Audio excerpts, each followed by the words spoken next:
9 things that you need to know before moving to Kansas City from Texas. From the schools, our green grass, our basements, and all the other big differences. You stick around until the end of this video, I'll even tell you exactly where some of the families that I've been able to work with, what suburbs in Kansas City that they've ended up in. So TLDR, the timing of this video I don't think could be any better. As the exodus from West Coast states continues, everybody's basically moving to Texas or they're moving to Florida, and it just so happens that a lot of the homes in good school districts outside of Austin and Dallas suburbs, it's like prohibitively expensive to buy a home there and get in that school district because as a result of all of this. So I've gotten a couple calls from people moving from Dallas and Austin to the Kansas City area, and here are the biggest differences that I've noticed. Number 1, green grass. No idea this was such a big one, but after hearing from clients who were so happy they got to mow the lawn for the first time in years, and clients who showed up at showings, and the first thing that they did was feel the grass and take a picture and send it back to their family in Texas. This is a precious one, and it's something that I don't fully understand, but I appreciate how big of a difference this might be for you if you're used to what I've been told is kind of the semi-dead brown grass that you guys are kind of stuck with in Texas as a result of that brutal heat. Now it does come with a cost, which is you're gonna have to mow it, especially this time of year. It grows like crazy, but I think it's one that's well worth it because it's an inherent mood enhancer. Number 2, everybody's favorite, taxes, income, property taxes, couple big changes that you're probably already aware of, but I just want to flesh them out for you. So yes, we do have an income tax, and here's a map that shows exactly what that looks like. 5.7% in Kansas. In Missouri, the average is 4.95%. Totally varies based on the county, the school district, all of that stuff. Now, here are the property taxes. You can see that there are some pretty big differences and that we're a little bit more affordable than a lot of the property taxes you might be used to in Texas. So compared to that average of 1.69, the map shows 1.33% for Kansas and 1.01% for Missouri. And I know this map is technically from 2018. There haven't been a ton of changes, but there is one big difference between this map and reality here in the Kansas City area. I find that in some of the best suburbs in this Kansas City area, whether Missouri or Kansas City, especially like the higher, the more expensive Johnson County area, they tend to be around 1.51%. Something around there. It'll be a little bit more, a little bit less, depending on the exact suburb you fall in. But if you have any questions about that stuff, we can certainly work through that and give you an exact calculation for whatever suburb you're looking for. All the contact info to get a hold of me is down in the description. We can go ahead and set that up for you. But the two big differences, yes, you are going to have to pay income tax, but you're going to get a little bit more relief from those property taxes and more than likely come out on top. Number 3, which is another big one, and not just for people moving from Texas, but all over the country, we have basements here in Kansas City, and not just like the cold, dark, scary dungeon where everybody stores all their junk. Not quite. Over the last couple of decades, new homes have been constructed, basements have been finished, and one of the most popular floor plans in Kansas City is a reverse 1.5 or a ranch reverse, which is basically a ranch with a finished basement. And it's always so confusing to people moving out of state who see how many of these that we have in Kansas City. It's a big deal, but it doesn't come without a cost. In fact, the cost to build a home here in Kansas City, I believe, is a little bit more expensive precisely because of the basement. Concrete is not cheap. It's one of those materials that's really shot up recently, and to pour a full foundation, you're gonna need a lot of concrete. But there's also one extra benefit, which is if you've got a really big family and you get a 1.5 story or a 2-story home, you've got that option to eventually finish the basement. If you do want to finish basement, those ranch reverses, they come with the basements finished, so they're all perfect for you. Number 4 is traffic. And while you might save a little bit of money moving to Kansas City from Texas, you're gonna have a lot more time on your hands because now it's no longer gonna take 45 minutes to an hour if you're coming from Dallas to get from one side of the metroplex to another. In Kansas City, to get across our entire metro area, it's like 30 minutes or less. Seriously, at most it's gonna be 45, maybe if you're caught in rush hour, but it pales into comparison to some of the rush hour traffic that I've experienced in Dallas and even Austin. Now, we are not walkable either. You're still gonna need a car to get pretty much anywhere you would need to go for your daily life, but you're gonna save a lot of time. And even those 10 minutes here, 15 minutes there, 5 minutes over here, that compounds over time and you will earn back hours, weeks, months of your life just from that huge difference in the traffic. Number 5, everything is bigger in Texas, especially when it comes to our new home communities and our amenities here in Kansas City. And that's not to say we don't have them. We just don't have master plan communities with thousands and thousands of homes with, 5 to 10 different little neighborhoods and community pools in each of those different neighborhoods.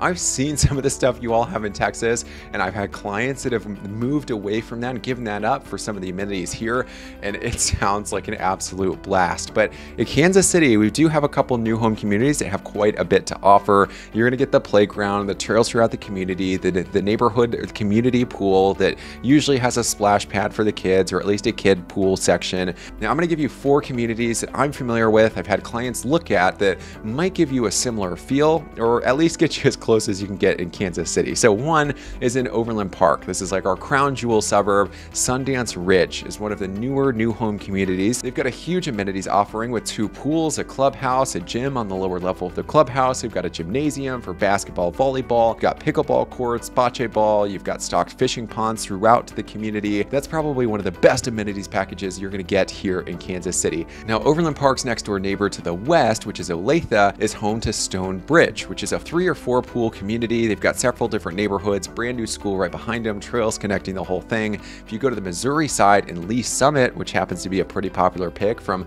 a lot of people moving to Kansas City, you've got Woodside Ridge, which has an excellent pool clubhouse situation. You've got Hook Farms, which has the same kind of pool clubhouse situation, and 20 acres of mature trees planted throughout the middle of the community for sound and visual privacy. Now there's more where that came from with new home communities, so if you'd like the full list, go ahead and reach out to me. All my contact info is below. I can get that over to you. Now do me a huge favor real quick. If you're enjoying the video so far, let me know by hitting that like button below. Subscribe if you're interested in learning more about the Kansas City suburbs. And of course, what makes all of this possible is all of the families that we've been fortunate enough to work with and help find the best home, get a really good deal on it as they're moving to Kansas City. And we'd love to do the same for you. So go ahead down below. All of our contact info is there. Phone call, email, send us a text message, whatever you'd like to do. And we can set up a time to talk and get you specific answers, all of those burning questions that I know you must have. Let's get back to the video. Number 6 is the Texas heat. Man, some of those summer days when that sun is really beating down on you, it has no mercy. But compared to some of the high-end averages, at least from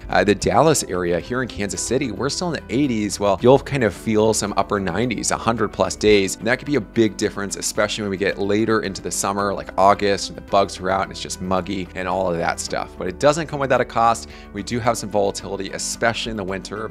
Sometimes it's just hit or miss. Like this year, we had a couple weeks that were really cold, but we had some days where snow falls on the ground, schools cancel, there are a bunch of alerts on the news, and lo and behold, later that day, everything's melted. People are outside walking the dog, and it's 60 degrees outside and smack dab in the middle of the winter. 2 more things that I want to be really specific about are road conditions. Even when it's snowing, even when we have ice storms, which we really don't have a lot of, we're used to that. We're prepared for it. The roads are salted, they're cleared. I haven't run into any huge issues, and of course, you do have the option to stay home. The second, tornadoes. According to a quick Google search, it looks like Texas as an entire state versus the state of Kansas is receiving a little bit more tornado activity, and while most of those don't touch down, at least here in Kansas City, and knock on wood for me because I'm really superstitious, we've got basements which will keep you safe and protected from whatever might come our way. Not that I'm thinking it will. In fact, many people here in Kansas City have never even had to worry about that. Number 7, we've touched on this a little bit with the basements part, but our construction materials are quite a bit different than some of the construction materials you'll see in Texas. So the brick and stone exterior of a lot of homes, there's not quite as much need or demand for it here in Kansas City since we've got all 4 seasons. Brick is excellent for hot climates, and we just don't receive a lot of heat all year round. Now, along with the difference between slab and basements, there is one builder that I'm aware of in the Kansas City area, Arise Homes, who builds a Texas-style home. It's a ranch with a brick facade, and it's all on slab. So you've got a little bit of that if that's what you're looking for. You also have the choice with pretty much every builder for getting that nice finished basement, or at least having the opportunity to finish it later on. Number 8 is backyards, and this totally depends on where you're coming from, the suburb in Texas that you're moving from, but I've seen some of those backyards in those big master plan communities, and a big complaint that I've heard is that they're just too small. For example, here's a home that's currently listed in Texas at $1.8 million on only 7,000 square feet of a lot, which is very, very small. I can tell you in Kansas City, any of our suburbs, 1.8 is going to get you most likely, unless it's just like a totally decked out home,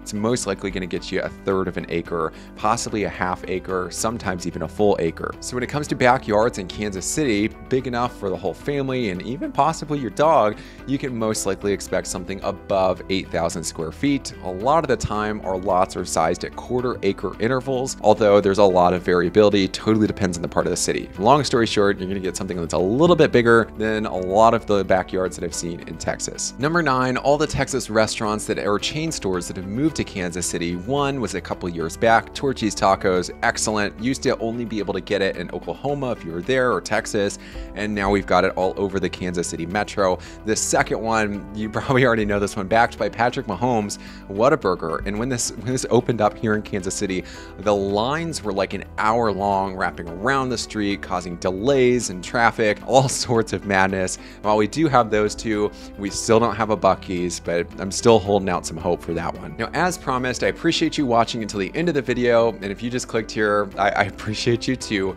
We're gonna break down where some of the families that I've been able to work with that have moved from Texas to Kansas City, what suburbs they've moved to, and what suburbs they're interested in. So everybody kind of starts their search, whether they're from Texas or not. On the Kansas side and on the Missouri side, there are two suburbs that are kind of the respective crown jewels of each state. So on the Kansas side, Overland Park, it's the top rated, it's one of the top rated in the entire country. It's in Johnson County, which is one of the best counties in the country. And of course, it's in the Blue Valley School District, which is rated in like the top 50 school districts in the nation. A lot of people start their search there, and if they see the value, if some of those home prices that can be a little bit more expensive are in the budget, that's where they'll go. If they want a more affordable cost of living but comparable schools, comparable safety, amenities, being close to Overland Park, Olathe is a really good option that a lot of families have been attracted to. Now, if you do want to be on the Missouri side, everybody likes Lee Summit for the most part. It's got a lot of comparable amenities. You've got good schools, it's safe, you're close to lakes, which is quite an exception, and the cost of living is very affordable. The home prices are very reasonable. So if you're looking to make the value of your money go as far as possible, Lee Summit is an excellent choice. But no matter what you're looking for, I'd love to give you the full comprehensive list that matches all of those things and checks off all of your boxes. So in the description below, you'll find all of my information. You can give me a call, text, or email. We can set up a time to talk and get that information to you so you get the best home in the best neighborhood and the best deal while you're at it. If you enjoyed the video, do me a big favor and hit that like button. Leave a comment below if I missed any big differences. If you're interested in more videos about the Kansas City suburbs, make sure you subscribe, and I'll see you on the next one.